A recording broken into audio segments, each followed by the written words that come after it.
আসসালামু আলাইকুম।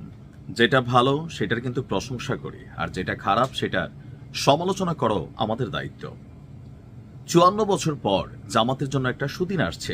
ইভেন অতীতের যে কোনো সময়ের তুলনায় জামাতের যেই রাজনৈতিক অবস্থান এটা অনেকটা শক্তিশালী।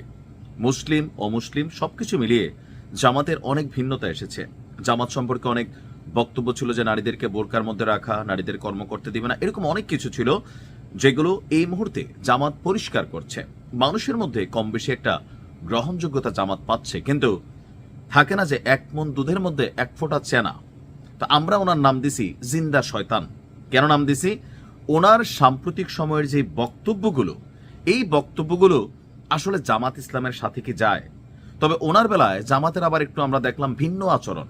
অন্যান্য ক্ষেত্রে জামাত বেশ কয়েকজন প্রার্থীকে বহিষ্কার করলেও ওনাকে নোটিশ দেওয়া হয়েছে, কিন্তু জামাতের উচিত ছিল এই শাহজাহান চৌধুরী একা জামাতের যতটা ক্ষতি করতেছে সারা বাংলাদেশে, সাংগঠনিকভাবে তাকে আপনারা সাপোর্ট করতেছেন, এটা দলের রক্তের মধ্যে থাকে, প্রত্যেক দলেরই। আওয়ামী লীগ যেমন মনে করছে শেখ হাসিনা ভুল করে নাই, বিএনপি যেমন মনে করে যে তারেক জিয়া ভুল করে না, তো জামাতের যারা নেতাকর্মী আছেন তারা মনে করছেন শাহজাহান চৌধুরীর রাইট। আসলে কি রাইট? সার্বিকভাবে যে পজিটিভ পরিবেশটা তৈরি হয়েছিল এই এক ফোঁটা শাহজাহান খানের জন্য, পাবলিকলি আপনি দেখেন কি পরিমাণ বিরূপ প্রতিক্রিয়া, এবং আপনাদেরকে বিরুদ্ধে ১৯৭১ ইস্যুর বাহিরে সাম্প্রতিক সময়ে সবচেয়ে বড় ফ্যাক্ট হয়ে গেছেন এই শাহজাহান চৌধুরী, চট্টগ্রামের কিংবদন্তি নেতা। গেল কয়েকদিন আগে প্রশাসনকে নিয়ে আমার কথায় উঠবে, আমাদের কথায় বসবে, মনে হচ্ছে আর একটা ফ্যাসিজমের আওয়াজ শোনা গিয়েছিল এই শাহজাহান চৌধুরীর গলায়। আজকে আরেক বার্তা তার সামনে আসছে, যেটা কোথাও না কোথাও আসলে ইসলামের সাথে সাংঘর্ষিক। এখন যারা বলেন যে জামাত ইসলাম মানে ভণ্ডামি ধোকামি, তারা কিন্তু সুযোগ পাচ্ছেন এই লোকের কথাবার্তায়। গতকালকে জামাতের এই নেতা তিনি বলছিলেন যে, তার একটা ভিডিও যেটা ভাইরাল হয়েছে, আল্লাহর ওয়াস্তে রাজনৈতিক বাড়াবাড়ি করিয়েন না, আমার নাম শাহজাহান চৌধুরী। আমি শুনতেছি অনেক জনে নাকি আমাকে নিয়ে উল্টাপাল্টা বলতেছে। খবরদার খবরদার, তিনি খালি ধমকান টমকান মনে হয়। আমি শাহজাহান চৌধুরী, আমাকে যারা না চিনে তারা এখনো মাটির নিচে বসবাস করে। আমি চোখ তুলে দেখতেছি আমার জন্য আল্লাহ আছে। এখন এই অংশটা পর্যন্ত ঠিক আছে, আল্লাহ সবার জন্যই আছে। একজন মুমিনের এটা অন্তরের বিশ্বাস, যে কোনো পরিস্থিতিতে তার রব তাকে সহযোগিতা করবে, বা অন্য ধর্মের যারা আছেন তারাও এটা বিশ্বাস করেন। কিন্তু পরের অংশটা আল্লাহর মেহেরবানি, আল্লাহ আমার জন্য সূর্য ঠেকিয়ে রাখবে। আল্লাহ তাআলা আমাকে এরকম মর্যাদা দিয়েছেন।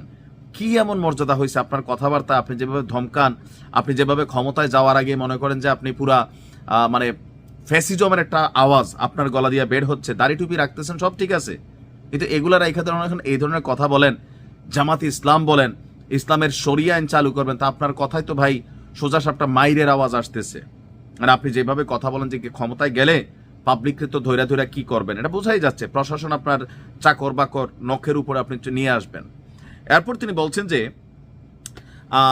তার বিষয়ে বেশ কয়েকটা বক্তব্য। এই মুহূর্তে চট্টগ্রাম ১৫-এর সাতকানিয়া লোহাগড়া আসনের মনোনীত প্রার্থী, তার এরকম বক্তব্যের জন্য আপনার ২৫ নভেম্বর শাহজাহান চৌধুরীকে দলীয় ব্যবস্থা হিসাবে কারণ দর্শানোর নোটিশ শোকজ করা হয়েছে।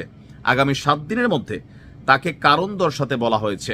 সন্তোষজনক জবাব না পেলে তার বিরুদ্ধে ব্যবস্থা নেওয়ারও উল্লেখ করা হয়েছে জামাতের কেন্দ্রীয় কমিটির পক্ষ থেকে।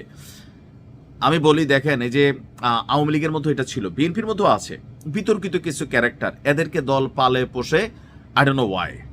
তো এদেরকে পাইলা পয়সা হয়তো লোকালি কোনো একটা জায়গায় অথবা দল হিসাবে তারা কোথায় বেনিফিটেড হয় আমি জানি না, তবে পাবলিকলি সারা বাংলাদেশে এই দলগুলো কিন্তু অস্তিত্ব হারাই ফেলে। সাধারণ মানুষ দেখে, জোরে বাবা, এই যে দেখো আসল চেহারা বের হয়ে যাচ্ছে, তাই না?